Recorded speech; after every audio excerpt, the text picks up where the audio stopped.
Good evening, everyone. Tonight we have Glenn Thrush, who is a reporter for Politico.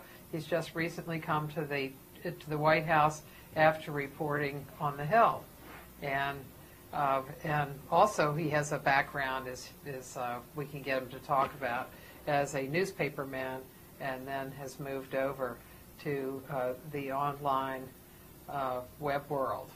So Glenn, can we start off by your talking about what your background is? Well, I started off like, I guess this is not is it best to look over there? No, you can look right there. Look at the screen. Hello, everybody, first and foremost. I started off, I guess, in politics. I was obsessed with politics. I had mono when I was 5 years old. And I was forced to stay home. It was one of the worst cases of mono that my doctor had ever seen. And I was forced to stay home for 5 or 6 months. And fortunately for me, that was the 5 or 6 months in which the Watergate hearings were taking place. And you were 5? I was 5 years old. And my mother and I watched the Watergate hearings. So when most kids were sort of obsessed with Bugs Bunny, I was talking about Sam Ervin. And about I knew who Haldeman and Ehrlichman were, and I was weaned on this at a really early age, and I was just obsessed with politics. What did you think it was about? Did you? I knew what it was. How did you see it? Well, my mother spun it. Uh-huh. In a fairly uncomplimentary way to the Nixon administration. So So it gave me a real taste of this. And when I was 8 or 9 years old, my elementary school gave you the option of spending a nickel each day to get a copy of the New York Times. And man, it was a life-changing event. I love the way the paper smelled. I love the way the paper felt. I read the thing from cover to cover, and I didn't understand a damn thing. But I just loved the feel of the newspaper. And around that time, my school suddenly had this series of electives, preschool electives, at 7 o'clock in the morning. And I think this was when I was in 4th grade. And I was a terrible student. And my parents couldn't drag me out of bed to go to school. I was just a really indifferent student. And every morning that this thing was, I got up and I went, and I was the only student in this class. What was the class? It was a journalism newspaper. How to put together a newspaper. And I don't remember much about it, but I remember it was the most fascinating thing that I had ever been involved with. And so I was just, at a very early age, in love with both newspapers and politics. I thought I wanted to be a senator. And I started off, my parents owned, I hope this isn't getting too detailed, but my parents owned an ice cream store in Brooklyn, in a neighborhood in Brooklyn called Brighton Beach, which is down by the Atlantic Ocean. And a congressman named Steve Solars had a district office upstairs. He was from graduate school class. Oh, really? That I was in, yeah. At Columbia? Uh-huh. Yeah. Yeah. And Steve, and I went up there and I started volunteering, and I started writing stuff, starting off with constituent letters and then congressional record pieces. And one day, the congressman himself sort of came up to my, and I was a furry-looking kid wearing like a baseball jersey. And he came up and he said, "You're a really good writer, and we want to pay you to write press releases and correspondence for the office." So at age 19 or whatever, I was going to school at Brooklyn College, City University of New York, because I got booted from Brandeis University. Which year? My freshman year, first semester, I got kicked out of Brandeis because I wasn't going to class. For those of you watching out there, please don't follow my example. But I was going to Brooklyn College in the days, managing my parents' ice cream store at night, and in whatever time I had working for the congressman and writing stuff. Long story short, I came to Washington, I did an internship, and they weren't letting me do anything but write. And it was they weren't letting me sort of deal with any of the campaign stuff. They just wanted me, because up on Capitol Hill, there are not a lot of folks who are really good at producing written material. This was the pre-internet age. And on deadline, too. And on deadline, too. So at some point, I realized that I enjoyed the writing more than the working for the politician. And I started working for local newspapers, giveaway weeklies in New York City. And I had the tremendous good fortune The first one I worked for, the Downtown Express in Lower Manhattan in Tribeca, was run by Clay Felker, who was the founder of New York Magazine. Yeah. And the editor under him was a guy named Jan Hodenfield, who was a former writer for Rolling Stone, who wrote the cover story on Woodstock. And so my first experience with editors was my best experience with it. It's been all downhill from there.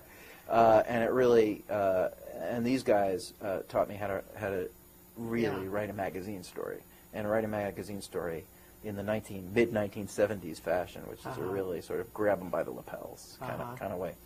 And since then, I've really sort of like, it's funny, I tell people that I have devolved, because from there I went and I worked for 2 years as a State House and education reporter for the Birmingham Post-Herald in Alabama, where I covered the Black Belt, the poorest area of Alabama, and education reform. And then I came back. How did you end up there? I was editor and publisher, which I don't know, I don't think there's a print edition of it any longer. But editor and publisher used to have ads in the back. And there were several that were recurring. The Anchorage Daily News, a paper in Wyoming, and the Alabama paper. They would just cycle through reporters because they were crappy places to work. And I thought about going to Anchorage, but a friend of mine had just done one of those stints on a fishing boat and didn't like it very much, and said that there were like 10 men for every woman. And Wyoming didn't really appeal to me. I'd been there once, didn't like it. But I was fascinated by civil rights history, and I had just finished reading Taylor Branch's Parting the Waters, which is, if any of you, by a Baltimore author, Taylor Branch, who's listed in the phone book. You can call him up and talk to him. He doesn't like it, but you can. Just sort of talking about the heroism in Alabama and Mississippi. And so I was on fire with that stuff, and I went down there and got a real opportunity to cover parts of the country that hadn't really changed that much. And really, it's still one of the most gratifying things that I did. Came back to New York. I'm from Brooklyn. I am born and bred. And freelanced for a bunch of places. New York Magazine, the New York Times Magazine, Spin. I was, for a short period of time, I was senior editor of Guitar World magazine, using the nom de plume Glenn Thrush. And after that, I hooked up with an outfit called City Limits, which was a magazine that covered low-income housing in New York City. And we had a think tank that covered child welfare. And from there, I wasn't making a lot of money, so my wife encouraged me to look elsewhere, and I started working I had some stints at the New York Daily News, the New York Observer. And when I was at the New York Observer, I was recruited by Bloomberg News, which was then starting up a non-financial New York City news bureau.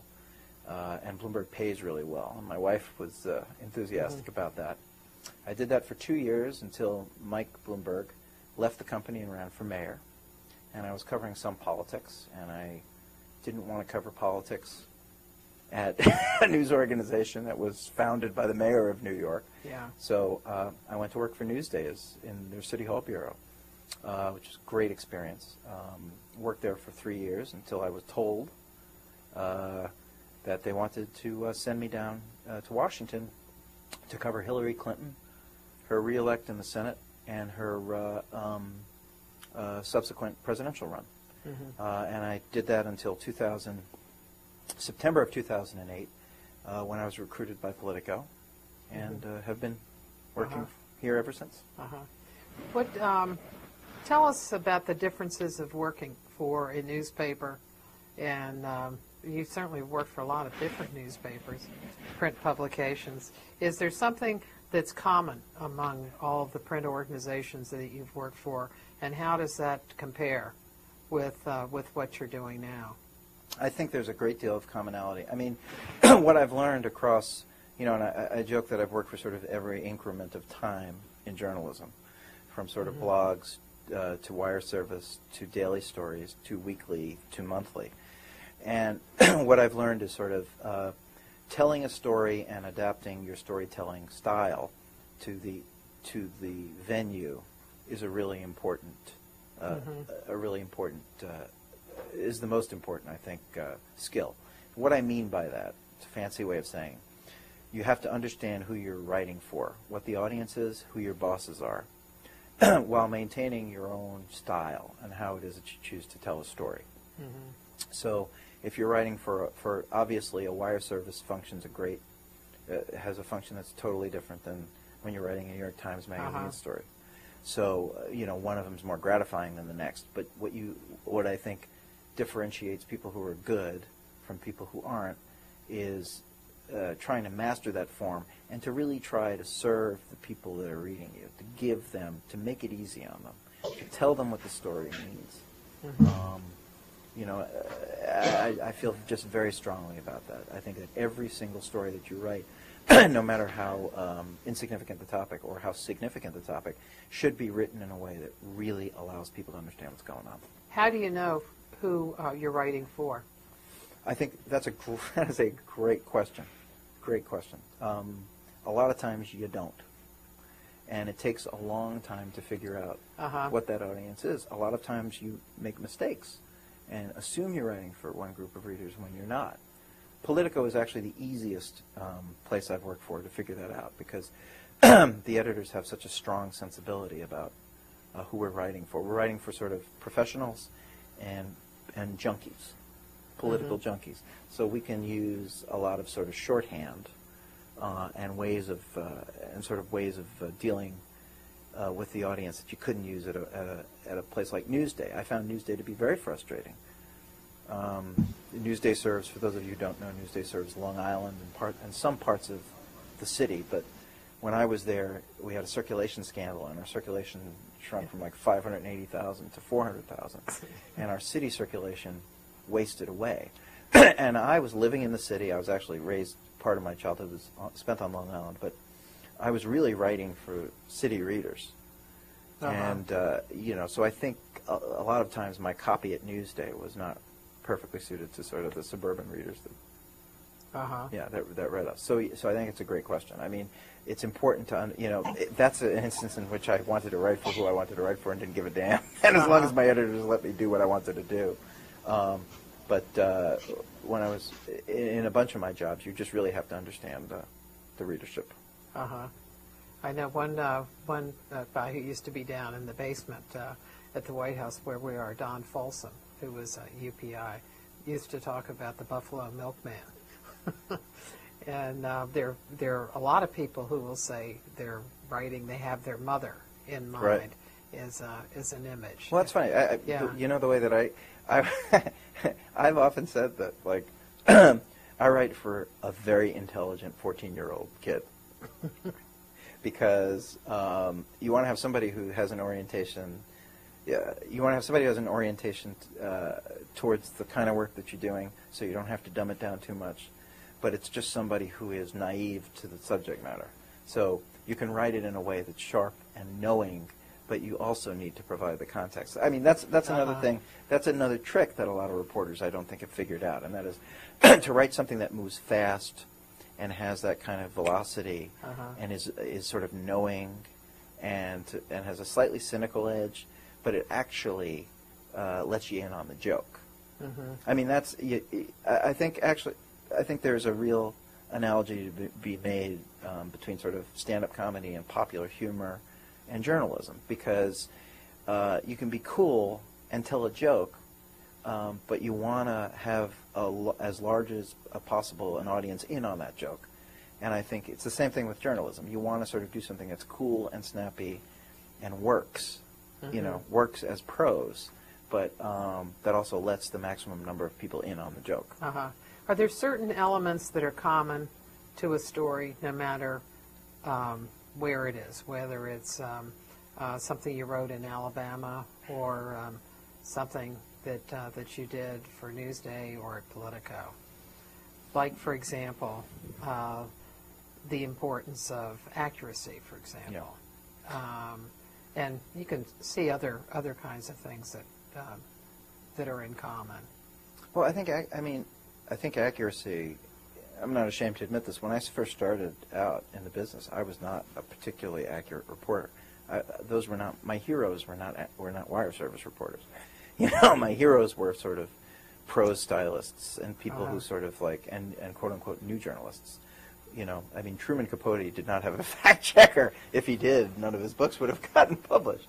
So I really had to learn the hard way in this business, and I made some mistakes when I was young. And fortunately, I had editors who understood that it wasn't because I had a disdain for accuracy, but because I was thinking about something else. But you can't succeed at all in this business unless you are extraordinarily careful about that sort of thing. And in blogs particularly, because I think blogs have this reputation to start with of being fast and loose. Mm-hmm. So the good thing about running a blog and working online is that you can correct quickly. So how do you find out you need to correct? Well, sometimes you find out from an editor. Hopefully you find out from an editor before something is published. But when I've been running a blog for about a year and a half, and sometimes you find out from readers. Mm-hmm. You have to, and this is part of the economics of the news business. More and more responsibility for fact-checking your work is vested in the reporter. And frankly, the reporters that succeed in this business are those who can self-edit, both in terms of writing and in terms of making sure that they're getting things right. I mean, that's not a happy reality, but it's the reality. No, it doesn't. It doesn't seem to be, because it seems that you all are asked to perform the functions of several different people in the past. You would have a copy editor, an editor, and today it seems like stories come out pretty quickly. Yeah. And without a lot of eyes seeing it. No, I think in my organization there's I should say that when things go up on the, there's a difference between stories and blog posts, and when things go up on the, in blog posts, it's quick and dirty. Yeah, tell us what you do, say from the beginning of the day, how you start, what you read, and then what you produce. Well, I have I'm not being rude, guys. I've just turned in a story, and my editors are, are emailing me, so this is not me being rude. This is how I finish my day. I start off in the morning. For a long time, I was not getting the print edition of the New York Times, just the Washington Post. But I've recently gotten the Times print edition, which I think really, I read the A section from cover to cover, even if I don't read every story. I mean, that's kind of a discipline that that I've sort of adopted. Just because you feel like you have more of a rounded sense of what's going on. And in Congress, you could read. I should say I was transferred to the White House about a month ago, and so things have changed. When I was up on the Hill, I would much more narrowcast, and I would use what are known as RSS feeds, which are Google alerts on particular names. And so the first thing I would do is I would sort of go through my inbox and see what Barney Frank or Michelle Bachmann or Nancy Pelosi had said overnight, just to sort of understand, just to read, to come up to speed on that sort of thing. A lot of reporters today do that. And then also I have a very specialized Twitter account where I'm tracking sort of the news aggregators and people like Chuck Todd in the White House, and I go through about 200 or 300 Twitter messages to sort of see what's popped. I do less. How can you go through 200 to 300 of those? It's one of the you have to have ADD. I'll be honest with you. As this business has kind of progressed, I've noticed that the people in the newsroom are increasingly, there are fewer normal people in the newsroom. You get people who have OCD and people with ADD. You've got anal retentive types and then sort of information omnivores, and I'm one of the latter. I mean, I can really scan a lot of information and pluck out things. And it's been my nature ever since I'm a kid. I've been this way. It's why I couldn't sit still in a chair in school, and why I didn't succeed in school, particularly, because I needed the stimulation. And I find a lot of people, it's really funny, you'll sit around with colleagues and they'll be like, they tried to put me on Ritalin when I was in second grade, and now I'm making a living doing this stuff. But part of the White House is a different, as you know, is a totally different animal, and you sort of need to have a more well-rounded news intelligence. And I find like reading the A section of the Times, and to a lesser extent, unfortunately, the Post, in print really facilitates that. It makes you feel like you're walking into the day prepared. But then I will review my own website, and then I'll go through those feeds and stuff. When I was blogging, and I'm doing less of that now, I'm transitioning out of blogging, I'd be up at 5:30 in the morning. Why are you doing less blogging?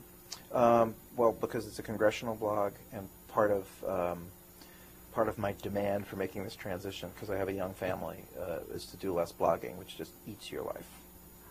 Eats your life. I'm talking 14, 16-hour a day job with blogging.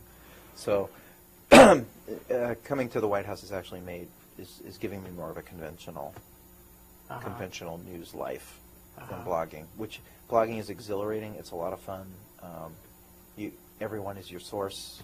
You just get a ton of tips, but it's all consuming. How do you tell a good tip from a bad tip? You report. Well, first of all, because you're going to, your inbox is going to have a huge number of things. Right. Well, the basic, most of the tips we get are not from my friend Ben Smith, who runs probably the most trafficked blog on the site, and a more general political blog. Mine is a congressional blog. Gets like crowdsourcing tips all the time from people like. He'll get a reader in California who works for a union and will leak him a memo. I tend to get fewer of those. My stuff tends to come from people on the Hill. So I will tend to know who they are, or at least know who they work for. So, Now, that's very useful for you coming to the White House, because the White House often does not release information, and you need to go to the Hill for it. Yeah. Well, I tend to be an outside-in reporter anyway, and by outside-in I mean because there are reporters on the Hill. The blog was pretty successful, and I broke a good deal of news, and I had not had any real experience covering the Hill. I'd covered Hillary and Chuck Schumer, but that's not the same as covering the Hill, and so I always adopted sort of an outside-in approach, where you got people who were former staffers and consultants and people who were outside the institution who were obtaining information from inside the institution. And that allowed me to develop sources, because the main thing with being a reporter is your sources have to respect you. They have to know that you can execute on a story and that you get it right and that your stories have impact. So my sense is when you're heading into a new institution, and I'm a newness junkie. I love new beats. I just love a new beat. It's like a new toy. And I find the best way for you to source inside the institution, like in Congress or the White House, is to present them with credible information from outside and force them to confront it. I think there are a lot of reporters who sit around in all beats and sort of wait for this story to come to them. And sort of they are told, this press person, this press office, this press secretary, this communications director, even this chief of staff are going to give you the information you need, and they just sit and wait for it. Do you think many people do it that way? I think some people do. I think fewer now. When I was first starting out, a lot of people were much more complacent about it. Or I think actually the more pernicious thing is to think you're getting good stuff when you're not getting good stuff. There was a reporter who covered the White House who said that at the White House, you're not given information. He said, like a miner, you have to dig for it. You have to go to the bureaucracy and to the Hill. And it was William Price, and he was writing in 1902. So this has been totally the same. Yeah, there's a lot. There is a lot. So so this is not I have not invented this entire. Afraid not. Yeah. So because I find he said, like a miner, you have to dig. Yeah, or you have to, or the other thing is like, or the analogy that I have is fishing with a hand grenade. Sometimes you have to be a little less than subtle, because these guys, the only experience I've had that's really analogous to this is where it's a closed system, because the White House is. The other way that I described it to somebody today is like trying to cover the captain of a submarine from a locked torpedo room, because you just can't. You are physically proximal to what's going on, but you just have no way. So how do you cover it? Like, say, on a normal week, how are you going to get information? Where would you start? Well, I do keep in touch with the people in the press office. I read everything that everyone writes. Oftentimes you can find the best stories in the 10th paragraph of a New York Times story. Because people, stories are determined at budget meetings at newspapers, and a lot of times editors are great, but they're overworked or they're distracted, and they don't realize that the best stuff is buried in the bottom of a story. And you can find a lead or sort of a theme that's just lurking there that no one else is really... I'll give you a little bit of an example. This is not necessarily from a newspaper, but from the Sunday shows. I was watching the Sunday shows a couple of weeks ago, and I just noticed that a lot of the Democrats were dancing around a particular theme, and that was the Roberts Court. Obviously, we have, with the retirement of John Paul Stevens, we have a new Supreme Court nomination battle shaping up. We don't have a nominee, candidate yet. But on the Sunday shows, the Democrats were sort of, not in a very disciplined way, but sort of playing around with the idea that the Roberts Court has gotten very conservative, and sort of testing this theme of sort of attacking the Roberts Court rather than defending whoever the nominee was. And that struck me as being interesting because I think the first rule of political campaigns that I understand is that you attack when you can attack, and you try not to be put on the defensive. And so it just struck me from sort of watching the Sunday shows, and again, this was not something that anyone had told me, that this might be a really fruitful way for the Democrats to handle the process, which is to not turn it into a referendum on Obama, not to turn it into a referendum even on Obama's nominee, but to flip the Republican argument against activist liberal jurists into a potential Democratic talking point against activist conservative jurists. And, I don't think I am the first one to say this. The Roberts Court, with the Citizens United decision and the Lilly Ledbetter decision, have, according to judicial scholars across the ideological spectrum, been a fairly activist court on the conservative side. And sure enough, I started making a lot of calls on this, and this was emerging as a strategy. And this, I think, is going to be one of the core strategies. And I got Patrick Leahy, the Judiciary Committee Chairman, on the horn, and he confirmed that. And he said, yeah, this is how we're going to go about this, that we're going to turn this into a referendum on the Roberts Court. And, that's what my bosses like to call a thought scoop, which is, it's kind of a cool thing that they value, which is to sort of come up with an analytical frame that hasn't yet been out there.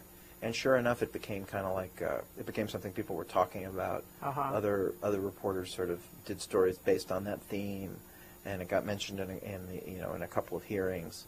So that's kind of like, I think that's a good way that you can sort of you just sort of see what's in the air and sort of pull it together into something.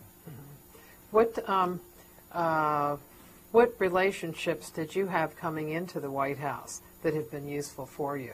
Because Obama came from the Senate, so there must be people that you knew up on the Hill. Well, it's weird. I'm old, right?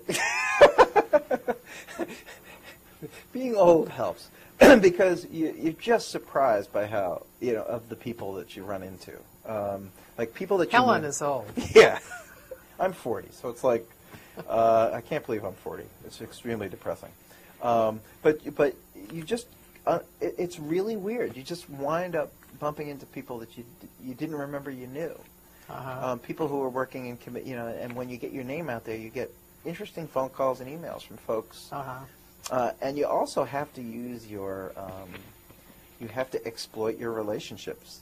You have to, if somebody lives on your block whose husband works for the Ways and Means Committee, you've got to have a barbecue and chat with them about it. So, I mean, to a certain way, it infects and pollutes your entire life because you're always sort of on the lookout for stuff. But my beachhead has always been New York.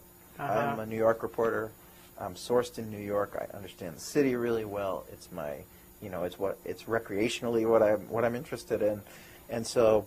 For me, when I came up on the Hill, that was the beachhead, was the New York delegation and the New York folks. And to a certain extent, it still is.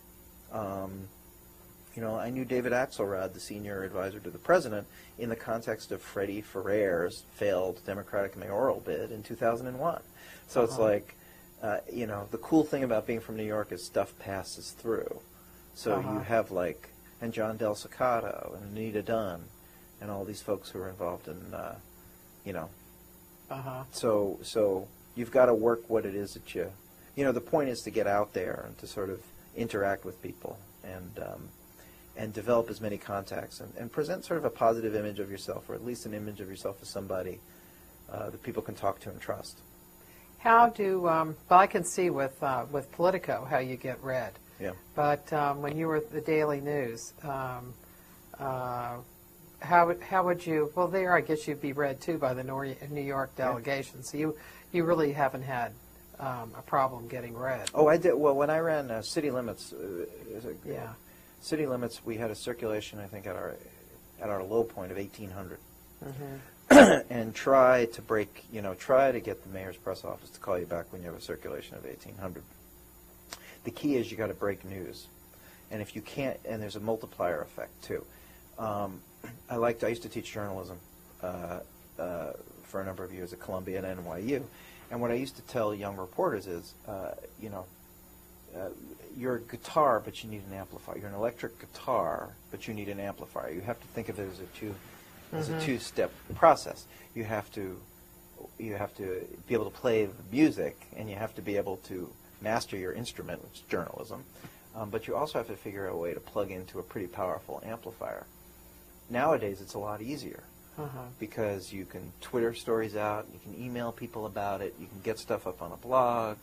But back in those days, what I had to do was to sort of call up other reporters and get them to follow the story. Or if I broke, like for instance, when I was at City Limits, we did some very good work. I mean, you know, about sort of children's mental health and about scandals involving housing. You would call up city council members and state assembly members and state senators. You would call them and you would say, you know, this is something which your committee has purview over. Could you at least just take a look at this story? And you'd get people to hold hearings. It was one of the first investigative story I ever did. Is this too boring? No, no. Was about in Lower Manhattan, a place called the Bond Hotel, which was a single-room occupancy hotel on the corner of Chambers and Broadway, West Broadway. And it was 150 years old, and what made it famous was Lincoln slept there the night he gave his famous Cooper Union House Divided speech. I think it was his House Divided speech.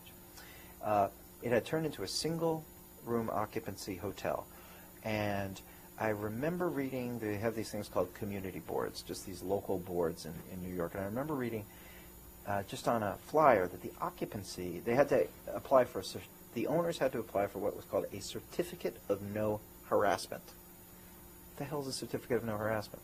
Well, single-room occupancy hotels don't pay the owners very much, and most of the tenants are elderly or disabled, and they have an agreement, and the owners of the hotels are bound by law to have these folks in these hotels as residents paying a pittance. And it turns out that all the people who own the SROs do whatever they can to either buy out or harass these tenants, these occupants, to get out. So I just went down there and I did my due diligence, and I discovered that the owners were running German Shepherds through the halls. There were 12 or 14 people, 85-year-old folks. They were flooding. I went there with a camera, and there was like an 85-year-old former merchant seaman from Mobile, Alabama, who was sitting cross-legged on his cot because there were 2 feet of water in his room. He'd been flooded. And I wrote the story, and nobody picked it up, and I just started aggressively shopping it around to local elected officials. And a city council candidate picked it up, and then it got picked up by one of the dailies, and then it became an editorial, and then the city cracked down on these landlords, and these people got new housing. So long. I'm sorry, it's a long answer to a short question, but you've got to be, and it's the same thing now. You've got to be willing to sort of hook up what you do to a place that can, to people who can do something about it. Now I can see the satisfaction in doing that kind of story. What kind of satisfaction is there in a White House story? Much less. And that, you know, It is to a very degree. It's funny. The higher you sort of get on the journalistic food chain, the less fun you have. That's kind of the joke about it. You don't get to answer police radios or do any, or like save the world. The satisfaction is sort of is having influence. This is a town, Washington. I come from a town, New York, where the predicate is money, right? Where the fundamental commodity is money, right? Real estate is really about money. Entertainment industry, it's all about cash. Here, it's all about power. It's all about getting power, using power, wielding influence. I think the satisfaction of writing a good White House story is to capture something that makes people change the way that they think about something, or to introduce a new fact that sort of changes the game. What you want to have is impact. And I think the sort of existential question you have to ask yourself as a reporter is, what is the nature of that impact? Is it good impact or is it bad impact? And how is the impact? Describe what kind of impact. Like impact within the White House, within the Washington community, and within the newspaper, or within the journalism world. Well, I mean, that's one of the things you were asking about audiences, engaging audiences. I haven't yet figured that out with the White House. It's a beat unlike any other beat that I've covered, because even a small piece of information could be leveraged into a big impact. The amazing thing about the White House is the minor scraps of information that would just come your way in the course of regular reporting at other places are closely held secrets in the White House, because every piece of information is considered to be so valuable and is such a journalistic commodity. And reporters get raises and promotions based on scoops. And finding out that the president is taking a trip to New York on Thursday isn't very important in the larger scheme of things. But if you're a reporter who's on a dry streak and you break a piece of information, break a little news story like that, it's not bad. So I've always had a slightly different view of what it was that I wanted to do. And so sort of reconciling that kind of mini scoop, which really doesn't have any impact on the world whatsoever, and a larger impact is something I'm working out. What is driving me, though, is, and I think what really drives all reporters is a curiosity about institutions, and there's nothing more mysterious or interesting, I think, than sort of a place like the White House, and that's really what's sort of motivating me now. It's a weird place, it's a powerful place. I'm also somebody who's really motivated by the cast of characters. Who's in that building? Who is in that room? I'm just fascinated. I'm just sort of fascinated by how the various personalities work. So, which is sometimes hard to find out. Even though they're releasing lists each month of who's coming in, but it's still somewhat difficult to know who's in the room when an important decision or what they said. Made. Because people, the mantra that I always get. I am always the problem that I face as a reporter is I write what are called process pieces. I write the stories that I do best, the ones that get the most impact, are stories that sort of tell you how something went down. And those stories have huge impact, and they are, Game Change, the book, the Halpern Heilman book, which has been just a sensation, is a process book. It's easier to write it's a history, so that makes it easier. It's very tough when you're in the situation to write process pieces, because nobody wants to give you access to the sort of stuff that they give historians access to, because it will influence, because, it will have an influence on the game ahead.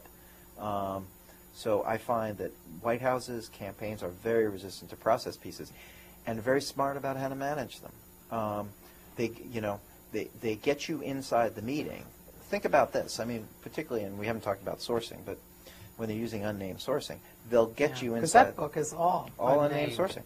They'll get you inside the meeting, but the question is, the person who is telling you about that meeting and sort of enticing you to write about it has complete control of the information that you have about that meeting, unless you're able to source it independently.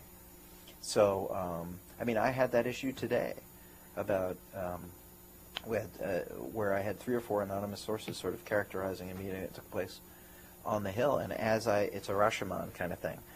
You know, as you talk to a different person, you get a different perspective on that, and that's where I think experience comes in, because it's the sum of those. You apply your judgment to it, and it's the sum of that sourcing that gives you, I think, a picture of what actually happened. Can you, let's say in the 19th century, starting in the 19th century, before there was a person who was assigned the duty of dealing with the press exclusively, the person who was analogous to the chief of staff, who was the private secretary, Like would John talk. Hay or? Yes, but a little later. It would be kind of in the 1880s and 90s. You could go to, particularly, there was a guy who worked for Grover Cleveland. Cleveland didn't like meeting with the press. So if you had a story, you would go to him and say, would I be wrong if I say tomorrow in my newspaper article that blah blah blah blah blah, that they won't give you a story, but they would not let you print something that was false. Right. And I mean, that started in the latter part of the 19th century, and you can see it through parts of the 20th. Right. Do you find that still happens today? The would I be wrong stuff? Uh-huh. Oh, yeah. Absolutely. I mean, absolutely. Uh-huh. Because the thing that I find really frustrating at the White House is, you know, the way this is supposed to work is you get a piece of information, you call them up, and you say, on the record, is this right or is it wrong, and do you have a comment? The White Houses don't deal with information that way. Mm-hmm. Off the record, that's complete horseshit. Pardon my language. Mm-hmm. Off the record, that's completely inaccurate. Well, what good does that do me? Yeah. For those of you that are uninitiated, this is a very rough way to put it. Off the record means I can't quote the person, and I can't use the information that they're giving me in the story. But I can use that. But I can call up someone else and say, I'm hearing this. That's my understanding of off the record. Now, the White House. Now, I didn't know until they might have a different view. Right. In the White House, and I'm pretty religious about that. I mean, a lot of reporters have a very permeable memory with off the record. Now, the White House has like these gradations of background. Background is the next level. And on background, the way that I do it is I negotiate with the source on how I'm going to identify them. And I want to identify them in the most specific way possible. An aid to a certain person, you know. And if the person doesn't agree on a specific enough attribution, I won't use the quote. Because, everyone wants to be a Democrat or a Republican. An unnamed Democrat. No, you can't do that. Uh-huh. If you've got a dog in the fight, I have to at least be able to associate you with a camp. Uh-huh. And then there's on the record. But White Houses don't, the first thing they'll do, they don't even want to get, because a comment is news. And so they won't even give you the benefit of giving you a comment. So you have to spend a fair amount of your time trying to bring people above ground, even to comment on something someone else said. And how do you do that? By yelling, screaming, by trying to shame people into stuff. Were you surprised when it came out during the whole Joe Wilson, Valerie Plame issue, Karl wrote, that Louis Libby had tried that he negotiated with Judith Miller of the New York Times, that he wanted to be referred to, although I think she ended up not using it, but he wanted to be referred to as a former Hill worker. Yeah, that's to me unacceptable. Yeah, I mean I just had never heard of anything like that. Well, one of my colleagues reported about a year ago that, and this is sort of amazing, is that there was a State Department employee who wanted to be referred to as a White House source, like a White House official. And I think it was Glenn Kessler, maybe. One reporter was like, "Well, how can I do that?" And the guy said, "Because I'm standing right now in the White House," which is just amazing. Yeah. You got to be really careful about that sort. You got to be really careful about that sort of thing. Again, the specificity is really important. Now, the other thing that's really important is, and I hate to say this, and no one wants to admit this, but the importance of the story. we had an issue yesterday with where Robert Gibbs called out the New York Times, fairly extraordinary way, for David Sanger's story on Sunday, citing excerpts from a memo pertaining to Iran's nuclear threat. There's a lot of back and forth as to why Robert Gibbs, the White House press secretary, chose to do that. Some people opine that it was because he was covering his tracks, But his point was that you can't quote specific portions of the memo without having possession of the entire memo, and quoting an administration official who read you the selected parts of the memo. And my thought initially was Gibbs was making a mistake, but in retrospect, I think sort of he had a point. Well, I won't name the person, but I went to a luncheon where there was a reporter who had written a book that had, this is during the Bush administration, and it had a lot of documents that were top secret. And so I asked him how he could get top secret documents from an administration that was trying to shut down information. And so when pressed, because we went back and forth some on it, what was pretty clear to me is that's what happened, is that he was read, the person read him, the documents. But I wondered whether whether you could watch the person read, in that you're looking at the document. You don't touch the document physically, and that's how you're sure. Because in his case, he said he was positive that he had what he had put. Well, I think his work. Well, to me, then, the story isn't that you are. I mean, I think it's a very slippery slope, that sort of thing. And I think again, this is a situational ethics that probably most people wouldn't be comfortable. But I will candidly tell you that, the import of that document is, I think, the deciding factor in your judgment. If the document is a letter that pertains to a political decision in a campaign, or something relatively minor, or an anecdotal thing, then I don't have a problem with that. If it's a document that has sort of an impact on national security, or purports to describe a process within the White House on something really significant, I think you've got to think twice on that. You might be able to leverage that information into something else. You might be able to say that a senior administration official, I think it would have been more legitimate, for instance, it would have said a senior administration official says that there's an ongoing debate within the White House about this topic, but I think sort of quoting the memo decontextualized may not have been a great decision. And again, the Times is a great paper, and Sanger is an awesome reporter. So I don't. And that's another factor here, the fact that Sanger is so well sourced on this stuff. This is why there are no hard and bright lines here. It gave his editors, and I think his readers, a higher level of confidence that his characterization of that story was accurate. So it's a very tough question to adjudicate. Well, let's take some questions from students. Got some questions there? Yes. I was just wondering, when you write a story, do you get a lot of blowback from the political parties if your story puts them in a bad light?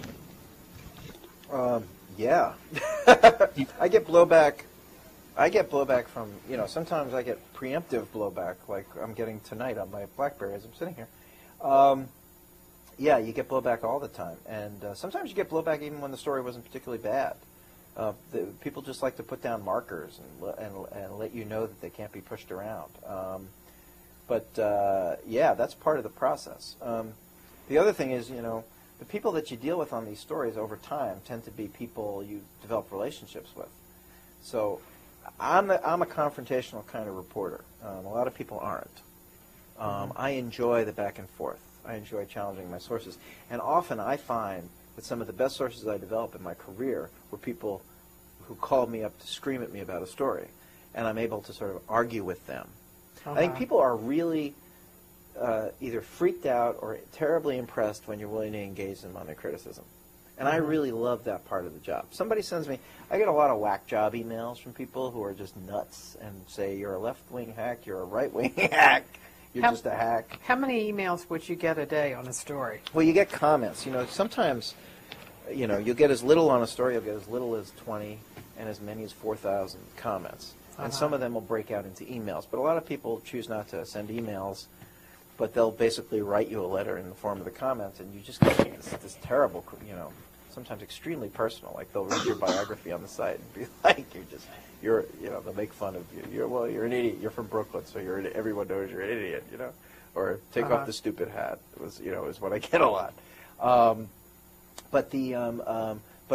So when someone really hits you with something that's thoughtful, either a source, a participant in the story, or somebody from out of the blue, it's pretty exciting, and you engage them. Like if somebody is just whacking you for, like, you said you wrote a lousy story about my boss, that's not interesting. But if someone really comes back at you with a point that's a valid point, and you really engage them, that's a friendship you're starting to develop. When you show that you're willing to engage somebody and that you respect their opinion and that you're willing to change or pivot future stories based on what they told you, that's a developing a relationship, and relationships are what we're all about. Do you find that people from the White House respond to your stories? How often would that happen? Like, say, in a month, how many times would you hear from the White House, and what are they apt to respond to? Stories they don't like or stories they do like? Oh, they never respond to stories they like. Oh, you never get a response to stories they like. And if you really nail them between the eyes, if you nail someone between the eyes, they'll never respond. They'll stonewall you. It's the ones in between that you get. The funniest reaction I got so far, and it's been a very short run, and they do tend to respond, to stuff. Sometimes, before I came here, I wrote a White House story that got like 10 people screaming at me and emails to my editors and stuff. When they're really dissatisfied, they will go up the food chain and rain on you from above. Now, will they do that on the Hill? Oh, yeah. They'll go to your editors? Oh, yeah. They'll go to your editors, they'll go to your boss, they'll sometimes go to your publisher. They would do that, they do that everywhere, but because the folks who founded Politico, Jim Vandehei and John Harris, were both exceptional reporters and editors who are very well known on the Hill, people have pre-existing relationships with them, so they feel really comfortable calling them up. To just be like, you got to fire this jackass. He's just getting things wrong. Or you got to take this down right away. What response will they have? They're great. It's one of the reasons I really like working here. Very seldom have I made, if it's an error or something, we correct it immediately, and I lead the charge on that. But if it's like a story they don't agree with, my bosses have always deferred to me, and I'm not just sort of saying it. They're just really, it's very cool having guys who did this because they really understand. They really understand the process. But one of the things that happened to me very early on is I wrote some story that a lot of the TV reporters were asking about at some press conference. I forgot what it was. No, it was about, I did a story about Obama saying his president's telling groups privately that his presidency was on the line, that you had to vote, representatives had to vote for the health care plan because his presidency was on the line and he'd be crippled. Right. Latino. He said that to a Latino group. He said that to a Latino group, right. And I got some anecdotes, and the White House did not really like that story. And like this procession of TV reporters, kind of cool because I had been relatively new to the process. And I didn't know how the briefing room worked, and I didn't know that the TV reporters went first. So a lot of the TV reporters asked that question, and I got 2 emails on my BlackBerry during the press conference from White House officials who were like, "I hope you're happy with yourself. The story was BS, but you got everybody, So you get that sort of like that kind of reaction sometimes. Have you ever had either at the White House or on the Hill? Have you ever had a situation where there was a lot of pressure that's put on your bosses, and they tell you to dial it back for one reason or another? I'm trying to think. No, not in this job. I've had situations at other places that have been really awful. without naming my employer or the particular story. I had one story that I was publishing in the middle of an election that had some fairly devastating details about a candidate. Devastating may be too strong a word, but pretty damaging. And I was told that the story couldn't run because it would have an impact on the campaign, which is just an unacceptable thing for an editor to say. And I nearly quit over that and had to negotiate to get the story in the paper. That was a horrific experience. I've also had been leaked memos that a career-ending memo for a member of Congress which I had good sourcing on. That again, another newspaper chose not to run because they thought again it would bring them too much trouble. So I've had situations in my career where, but Politico has been. I mean, these guys. One of the reasons I'm working here is these guys are, are real reporters. Okay. So. Another question?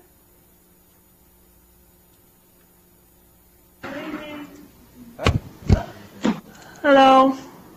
Hi. Can you hear me? I can. Yep. All right. I have a question that I've actually always wanted to get answered. Is the outlets in which you get your news information controlled by the government to a point, or is it taken from general stories that do not come from a particular place? Oh, what do you mean? Could you just sort of clarify? What do you mean controlled by the government? Like, is it filtered by a certain organization in the government before you guys actually release it? Or is it just whatever? You mean like White House, the information that comes from the White House? Yeah, is it filtered? Is it just whatever comes from the is it whatever happens, or is it filtered by the White House or by the government? You mean my actual story? Yes. Oh, no. We've got this thing called the First Amendment. Yeah, no. If they, no. That's, there's a lot of things. There are a lot of things that I will complain about, but we do not have a censor's office. Well, I think she was thinking, though, too, of that you rely heavily on information that comes out of the White House. Well, yeah, I mean... What information that comes out of the White House is useful to you? And what kind of information do you get from elsewhere?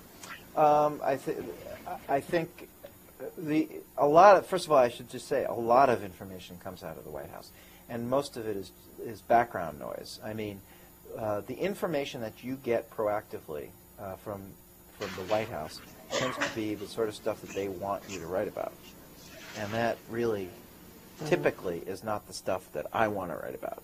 So I tend to sort of, now there are certain things you have to do. That, if there's an announcement or a policy change or an appointment, clearly you write about that. But oftentimes you just get deluged with information that just isn't that important. So a key part of my job is sort of sifting through the stuff you get officially from the White House, and a lot of stuff you get unofficially from the White House, and trying to discern whether or not there's really news there and why it is that they're trying to give it to you. The why is incredibly important. And it also, the reporters that I really respect are the reporters that ask that question of their sources. Why are you giving this to me? What does your giving it? And you also have to recognize that the transaction of you receiving information from somebody is part of the larger story. The White House is giving you something or telling you something because they want to achieve a specific political objective. And I think you're a fool, and you're responsible, and you're not practicing journalism correctly if you don't factor that in. But they're not going to tell you. No. Like, for example, if somebody wants to, you've got a policy debate going on, and somebody gives you a story about some of the actors in the policy debate, because they think that if it gets the light of day, it will kill the policy. Right. Yeah. Right. So you get that, but they're not going to say, "I'm doing this because because I want to see this but stuff you know, killed." I mean, but you know that that's the case. There's some piece of oppo that I got recently. There was a piece that I put on my blog that I took a lot of criticism for. Now, blog is different because a blog, because the items are short, you're looking to achieve balance overall. So an individual item may be sort of an opposition research item that isn't particularly contexted, but what you want to do, you want to get comment on it, but what you want to do is balance that with other items. So with a blog is an interesting organism because the balance that you achieve is not within each individual blog post, but in the aggregate. So you want the whole thing to be fair, but each individual piece might not necessarily be completely contexted. So a blog post has to be seen in the larger context of how that blog is run and what other narratives that you're telling. It does. Do you have different thresholds of measures for accuracy?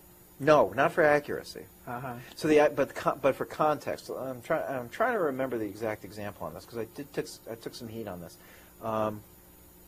It was a guy named Rossi out in Washington State who was considering a run against the Democratic incumbent for Senate, Patty Murray out there.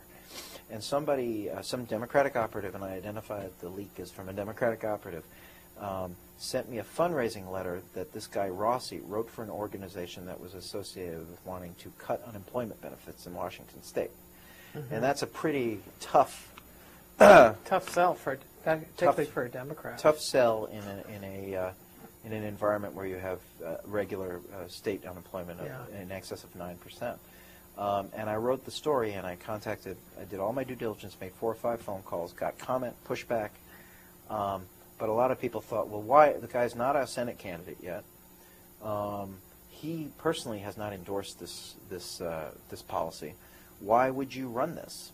And it was clearly given to you by a Democratic operative. And my reason for that is, by my doing the post, because the ideas espoused by this organization were so radical, including, by the way, of eliminating the family leave policy for the state of Washington. Mm-hmm. And this guy endorsed this organization. I felt it was incumbent upon Rossi or his people to disavow his association with this group. I would not have written that blog post if Rossi's people had called me up and said, he doesn't agree with that. He's against cutting unemployment. But I gave them, I believe, 6 hours to sort of comment on that. And I spoke to a variety of people, or contacted a variety of people, and they chose not to disavow himself. And I felt that was clearly a one-sided item, but I gave them an opportunity to respond, and I thought that reached the threshold of fairness. Uh-huh. Okay. Another question? First of all, I like your hat. Thank you. But since because I'm bald. Gotcha. Since Politico is an online publication, do you get treated less seriously, like at the White House, or is it more difficult to get to talk with White House officials than you would if you worked for the New York Times or CNN? Well, the short answer to that is no, because Politico is so, well, we're in a funny situation because they do nothing but complain about us and then read us constantly. It's funny, when you walk into the White House press office, you walk in there and you see that our website's on their screen all the time. So, and God forbid you should you don't dot an I or cross a T, they're on you like that. So, and it's for junkies, and the people who populate the White House are political junkies. So Politico is a really unique creature. And also the kind of people, apart from myself, who we've hired are pretty heavy hitters and have had careers, and people, we sort of bring our own gravitas with us. Nobody in this White House gets the kind of attention or carries the kind of weight that the Times does. I think the Times, the David Sanger fight notwithstanding, the Times, they read the Times, they respect the Times. I think the Times carries tremendous weight. The networks are a different matter, and I think actually the respect that the White House has for the networks is not great. It's a really funny paradox with the White House, because they complain about the networks, and Robert Gibbs, the press secretary, gave an interview with Howie Kurtz over the weekend, the Washington Post media writer, in which he sort of accused network folks of preening, I think that was the word, right, at press conferences, and or posing or something like that. And but the White House pays enormous attention to them and calls on them all the time. So there's this really symbiotic relationship. But no, Politico doesn't. I think I think we have a reputation as being kind of like cowboys, I think is the way people have referred to us in the White House. That we're kind of that we write process stories, that we take sharper angles on things than the other daily papers do. So I think they pay a lot of attention to us, and they complain about us a lot, but we get our phone calls returned. Did that answer your question? Yeah. Okay. Another question? I had been reading one of your articles on the website, and it was the one about the Wall Street bill. And what exactly is your prediction as to what Mitch McConnell said with not allowing a single GOP vote to go towards the new Wall Street bill? It's not going to happen. They're going to get. For those of you that are uninitiated, there's the big battle now is the financial regulatory reform on Wall Street. The Republicans have 41 Republicans. I'm sure all of you know this. There's a filibuster in the Senate. In order to get even a bill discussed or voted on, you have to have 60 senators agree to vote on it. And the election of Scott Brown in Massachusetts in January robbed the Democrats of their 60-vote majority. So now the Republicans at least control what's on the floor. Very big deal. There's 41 Republican senators signed a letter saying that they wanted to see significant changes in this Wall Street bill, and that they're going to hold the line. But I'm telling you right now, there's a lot of anger against Wall Street out there in the country, and Republicans, probably not Mitch McConnell, are going to be forced to vote for this thing. Democrats are going to make some changes, but I don't think the Republicans are stupid enough to block this thing. People really, really, really hate Wall Street right now. And a story that I'm writing for tomorrow has to do with Chuck Schumer, the New York Democratic senator, who really got a lot of money from Wall Street and helped the Democrats get their majority by getting money from bank executives and hedge fund managers, and he has turned completely against Wall Street, even though he's taking a lot of criticism about it back home. So my prediction is you're going to have, at the end of the day, 2 to 6 Republican senators siding with the Democrats on this. But, it's been a crazy year, man, and, crazier things have happened than the thing getting blocked. Have you found a difference from, well, you haven't been at the White House that long, but in watching it, how their communications works from the beginning of their administration to now? Well, what differences do you see? Good question. I mean, my time frame is actually different because I do know what I should say is I covered the campaign for Newsday, and I covered the Clinton campaign. So I was in constant contact with the vast majority of the guys in the press office, men and women in the press office. I know from dealing with them on the campaign, so I know how they dealt with reporters during the campaign. Yeah. And things are tight right now. Things are very tight. Mm-hmm. People are, I think,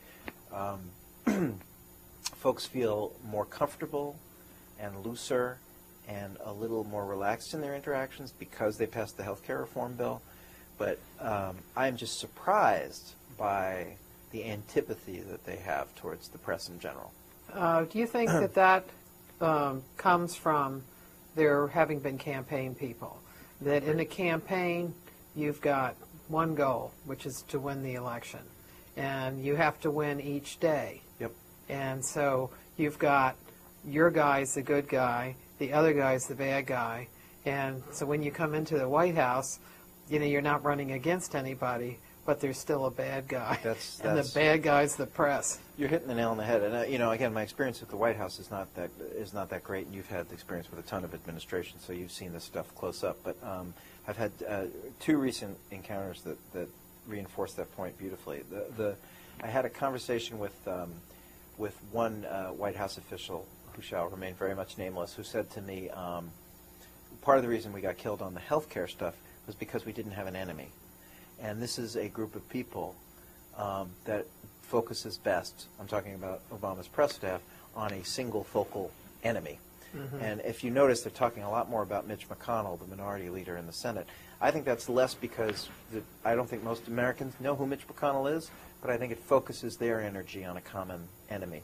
Hillary was the demon. It's still, having been a Hillary reporter, the sense that they have about Hillary being the enemy really, really focused them. And the other thing about it is, the other thing that's been sort of stunning to me, despite my love of campaigns, I like policy. And I am interested in policy. I don't get to write about it very much. But I've been really struck by the, I wouldn't say contempt, but sort of a lack of interest in policy and governing in general that there is among executive department press people. They love campaigns. They think of everything. They can't wait for the next one to come around. They're not that interested. I actually approached one flack in the administration and sort of said, I've been really impressed by the depth of your knowledge on the issue that you cover. It's really impressive when you can talk to a press person and they know things in really great depth. And they're like, oh, I hate it. I wish I was back on the campaign. So I think your observation is absolutely. Yeah. Well, now in a lot of press offices, they actually bring in people who have not necessarily been campaigning people, on that campaign. Like, for example, Marlin Fitzwater. Marlin Fitzwater, I think his success came from understanding how you talk about policy, how difficult it is to get information, and all the strategies you need as a press office person, and as a press secretary, and as a deputy before that, because he had worked his career was in executive branch departments as a public information officer. And I think McCurry was successful in the same way because he had been at the State Department before, even though he'd done a lot of campaigns. His previous experience was the State Department. And the State Department's particularly good because you learn the resonance of language and you're working with policy. Right. And that one of the things here is that it's all campaign people. Right. There's nobody there that's not a campaign person. My sense is that will probably change over time. But yeah, I think it really lends a sense of sort of combativeness to it and arrestiveness to the operation. I think these guys are really like, I think Obama's headed back out on the road. Is going to be doing a lot of events, pushing the Wall Street stuff. And I think the whole crew just feels better when they're in motion. In the Bush administration, one of the things they did in preparation right before the 2002 congressional elections was to have a focus that would get their base pulled together and, in a sense, reinvent and rekindle the enthusiasm that they had. And what they used was the court.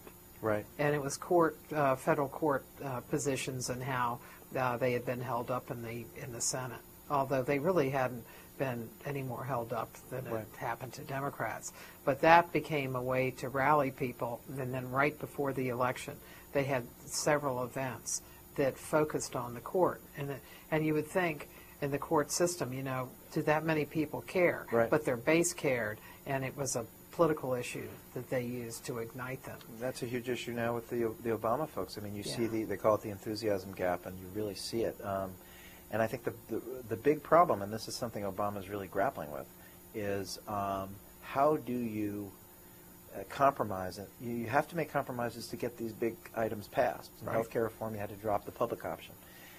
Well, that's fine. So you've accomplished this stuff, but in the process, you've made your base cynical. And Obama's brand was hope and change, and those are future. Those are sort of, those are pointing towards the future. How do you get them to focus and be energized in the present? And I think it's a huge problem for them. One of the things that I did when shortly after they came in and created a website that they would distribute information to you. Right. And so I signed up for that because I wanted to see what they put out. And I also signed up on an account that I knew that everything that I was getting from Obama was coming from having signed up, and it was signing up at the White House. And I get a lot of political stuff. And I've found generally that it's not something, the messages are not something that would stir me into action. Right. Have you read the stuff that they send out? Oh yeah, yeah. Like Organizing for America, Yeah. or some of the other stuff that they have. They don't have great. First of all, in defense of them, it's much harder to sort of defend a sitting president than attack one. Oh yeah. And it just, so it's sort of like they start off in a defensive posture. But, this was Karl Rove's genius. Rove energized, had that religious right-wing Right. base that was extraordinarily Uh-huh. interested in abortion rights and stem cells, and gay marriage. And gay marriage. They used that in 2004. Right. Right. So I don't think the Democrats have a comparable base. The problem with the Democrats is they have a really polyglot base. So if in Obama, I think the crucial example right now is Obama last night did a fundraiser in L.A. for Barbara Boxer that was interrupted by gay marriage advocates who are unsatisfied with his "don't ask, don't tell" policy, and he is constrained about how far he can go, because if he comes out completely in favor of gay marriage, and I am told that he probably personally supports that position, he will alienate a lot of folks that the Democrats picked up in the Midwest and Upper South. Mm-hmm. So the Democrats don't really have, and I know, like, a couple of, in talking to some strategists back in 2008 and 2006 in Democratic Senate races, the issues, and no one really talks about this, the issues that really fired up the base were stem cells. Mm-hmm. The irrationality that Democrats believed of Uh-huh. the Bush administration limiting stem cells, and law enforcement issues, like good old-fashioned law enforcement issues, but with women prosecutors. So you saw this wave in 2006 and 2008 of Amy Klobuchar and Claire McCaskill, of sort of tough female prosecutors, were sort of a huge winning. So there are things that you don't necessarily see on the news that really motivate the base, and I think what they're trying right now to do is figure out what those issues are. Yeah. And the Bush White House definitely had those down and used them Brilliantly. in their Yeah. the congressional Yeah. campaigns. Another question?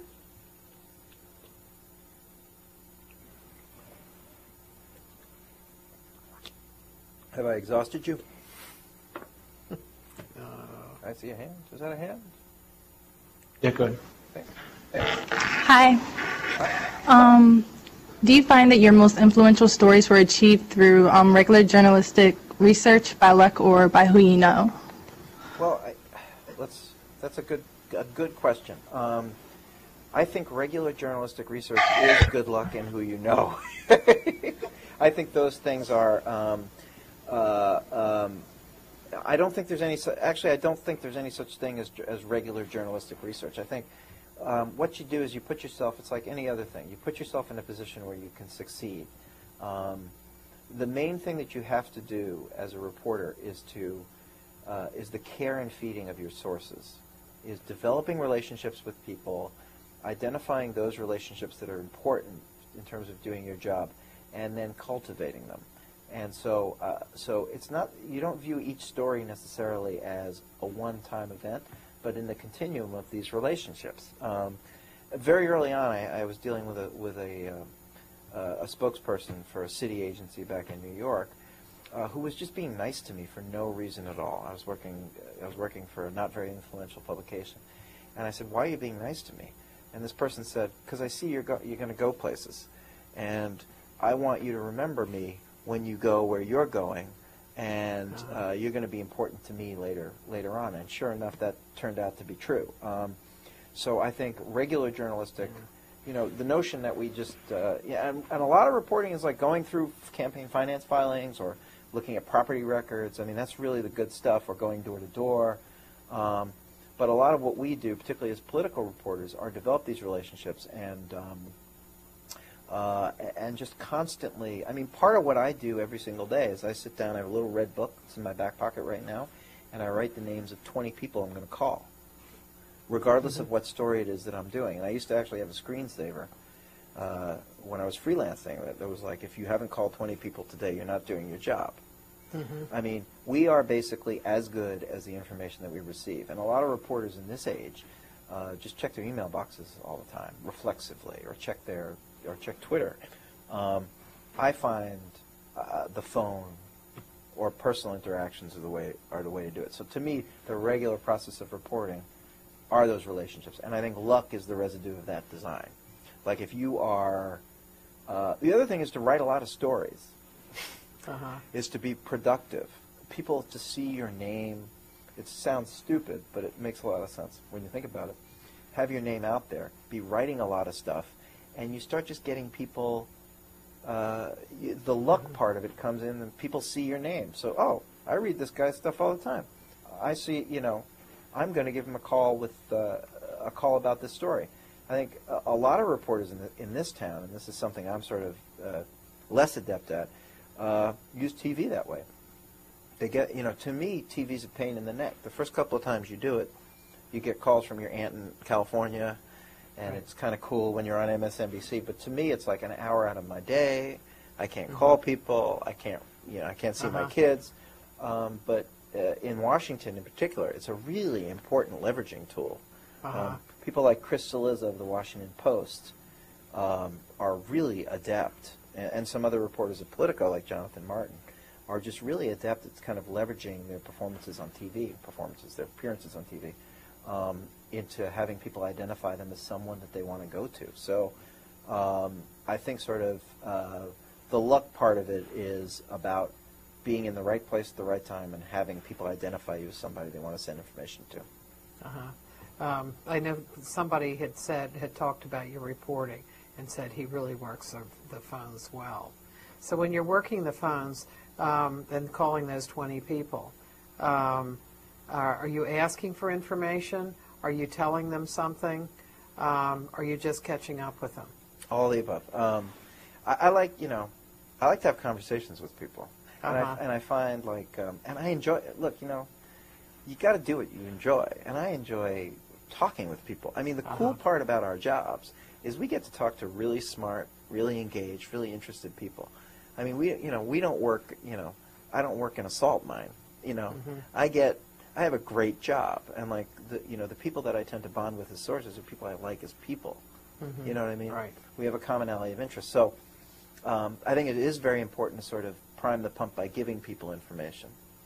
I've always been about that, but that just tends to come out of me in general. I'm not I have to say, I'm not disciplined and strategic in the conversations I have with people. I just tend to want to talk about stuff. And I find, now that makes writing kind of tough sometimes, because you've had all these unstructured conversations and you look at your notebook, and I have terrible handwriting, try to decipher what it was that I got out of these conversations, because I was talking and they were talking. The one thing I think is important with those interactions is that you give people an opportunity to express themselves. There's a reporter that I know who I've seen work, and I've had several of these experiences, who will answer the questions before. He will pose a question to a source and then answer that question before giving that source an opportunity to talk. So it's a fine line, but I think when I work the phones, I'm having conversations with people. I'm challenging them. The point is, I had someone describe it to me once as a safe space. So you get to sort of have these. You can yell. Part of my job. Another thing that I've noticed is, and I've said this before, is the people I have the best and most lasting relationships with are the people that I start out fighting with, because you then learning how someone fights and comes back at you and how you fight with them is basically defining the relationship. Are you respectful? Are you listening to them? Are you willing to stand up for what you believe? Are they willing to contest a fact? Are they fighting dirty? Are they getting personal? If you have these probing conversations with people and you determine that they're tough, they disagree with you, but they keep it within a certain boundary, they respect you, you respect them, that's a person you can really do business with. So I don't know if other reporters do this, but I mean, I dig the interaction, and that's part of what I don't know if it's great reporting, but it's like what I enjoy doing. Yeah. Well, I think that's it. We've hit our time. Great. Thank you very much, Glenn. Thank you. Yeah. Becca was run by Clay Felker, who was the the founder of New York Magazine. Yeah. And the editor under him was a guy named Jan Hodenfield, who was a former writer for Rolling Stone, who wrote the cover story on Woodstock. And so my first experience with editors was my best experience with it. It's been all downhill from there. And it really, and these guys taught me how to really write a magazine story, and write a magazine story in the mid-1970s fashion, which is a really sort of grab them by the lapels kind of way. And since then, I've really sort of like, it's funny, I tell people that I have devolved, because from there I went and I worked for 2 years as a State House and education reporter for the Birmingham Post-Herald in Alabama, where I covered the Black Belt, the poorest area of Alabama, and education reform. And then I came back. How did you end up there? I was editor and publisher, which I don't know, I don't think there's a print edition of it any longer. But editor and publisher used to have ads in the back. And there were several that were recurring. The Anchorage Daily News, a paper in Wyoming, and the Alabama paper. They would just cycle through reporters because they were crappy places to work.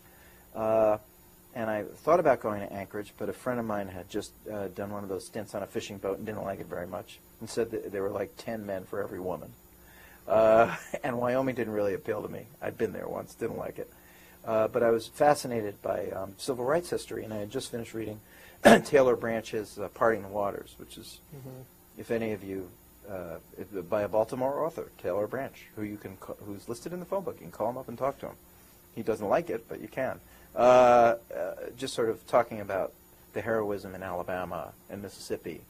And so I was on fire with that stuff, and I went down there and got a real opportunity to cover parts of the country that hadn't really changed that much. And really, it's still one of the most gratifying things that I did. Came back to New York. I'm from Brooklyn. I had born and bred. And freelanced for a bunch of places. New York Magazine, the New York Times Magazine, Spin. I was for a short period of time, I was senior editor of Guitar World magazine, using the nom de plume Glenn Thrush. And after that, for obviously a wire service functions has a function that's totally different than when you're writing a New York Times magazine story. So one of them is more gratifying than the next. But what I think differentiates people who are good from people who aren't is trying to master that form and to really try to serve the people that are reading you, to give them, to make it easy on them, to tell them what the story means. I feel just very strongly about that. I think that every single story that you write, no matter how insignificant the topic or how significant the topic, should be written in a way that really allows people to understand what's going on. How do you know who you're writing for? I think that is a great question. Great question. A lot of times you don't. And it takes a long time to figure out what that audience is. A lot of times you make mistakes and assume you're writing for one group of readers when you're not. Politico is actually the easiest place I've worked for to figure that out, because the editors have such a strong sensibility about who we're writing for. We're writing for sort of professionals and junkies, political junkies. So we can use a lot of sort of shorthand and ways of dealing with the audience that you couldn't use at a place like Newsday. I found Newsday to be very frustrating. Newsday serves, for those of you who don't know, Newsday serves Long Island and some parts of the city. But when I was there, we had a circulation scandal, and our circulation shrunk from like 580,000 to 400,000, and our city circulation wasted away. And I was living in the city. I was actually raised. Part of my childhood was spent on Long Island, but I was really writing for city readers. And, so I think a lot of times my copy at Newsday was not perfectly suited to sort of the suburban readers that read us. So I think it's a great question. I mean, it's important to, that's an instance in which I wanted to write for who I wanted to write for and didn't give a damn. And as long as my editors let me do what I wanted to do. But when I was in a bunch of my jobs, you just really have to understand the readership. I know one guy who used to be down in the basement at the White House where we are, Don Folsom, who was UPI, used to talk about the Buffalo Milkman. I hooked up with an outfit called City Limits which was a magazine that covered low-income housing in New York City. And we had a think tank that covered child welfare. And from there, I wasn't making a lot of money, so my wife encouraged me to look elsewhere, and I started working I had some stints at the New York Daily News, the New York Observer. And when I was at the New York Observer, I was recruited by Bloomberg News, which was then starting up a non-financial New York City news bureau. And Bloomberg pays really well, and my wife was enthusiastic about that. I did that for 2 years until Mike Bloomberg left the company and ran for mayor.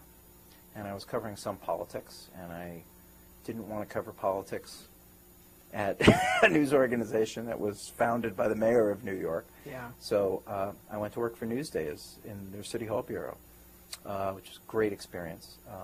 Worked there for 3 years until I was told that they wanted to send me down to Washington to cover Hillary Clinton, her re-elect in the Senate, and her subsequent presidential run. And I did that until September of 2008, when I was recruited by Politico, and have been working here ever since. What? Tell us about the differences of working for a newspaper, and you certainly worked for a lot of different newspapers, print publications. Is there something that's common among all of the print organizations that you've worked for, and how does that compare with what you're doing now? I think there's a great deal of commonality. I mean, what I've learned across, and I joke that I've worked for sort of every increment of time in journalism, from sort of blogs to wire service to daily stories to weekly to monthly. And what I've learned is sort of telling a story and adapting your storytelling style to the venue is a really important is the most important, I think, skill. What I mean by that, it's a fancy way of saying, you have to understand who you're writing for, what the audience is, who your bosses are, while maintaining your own style and how it is that you choose to tell a story. So if you're writing for a student, and every morning that this thing was, I got up and I went, and I was the only student in this class. What was the class? It was a journalism newspaper. How to put together a newspaper. And I don't remember much about it, but I remember it was the most fascinating thing that I had ever been involved with. And so I was just, at a very early age, in love with both newspapers and politics. I thought I wanted to be a senator. And I started off, my parents owned, I hope this isn't getting too detailed, but my parents owned an ice cream store in Brooklyn, in a neighborhood in Brooklyn called Brighton Beach, which is down by the Atlantic Ocean. And a congressman named Steve Solars was had a district office upstairs. He was from graduate school class. Oh, really? That I was in, yeah. At Columbia? Yeah. Yeah. And Steve and I went up there and I started volunteering, and I started writing stuff, starting off with constituent letters and then congressional record pieces. And one day, the congressman himself sort of came up to my, and I was a furry-looking kid wearing like a baseball jersey. And he came up and he said, "You're a really good writer, and we want to pay you to write press releases and correspondence for the office." So at age 19 or whatever, I was going to school at Brooklyn College, City University of New York, because I got booted from Brandeis University. Which year? My freshman year, first semester, I got kicked out of Brandeis because I wasn't going to class. For those of you watching out there, please don't follow my example. But I was going to Brooklyn College in the days, managing my parents' ice cream store at night, and in whatever time I had working for the congressman and writing stuff. Long story short, I came to Washington, I did an internship, and they weren't letting me do anything but write. And it was they weren't letting me sort of deal with any of the campaign stuff. They just wanted me, because up on Capitol Hill, there are not a lot of folks who are really good at producing written material. This was the pre-internet age. And on deadline, too. And on deadline, too.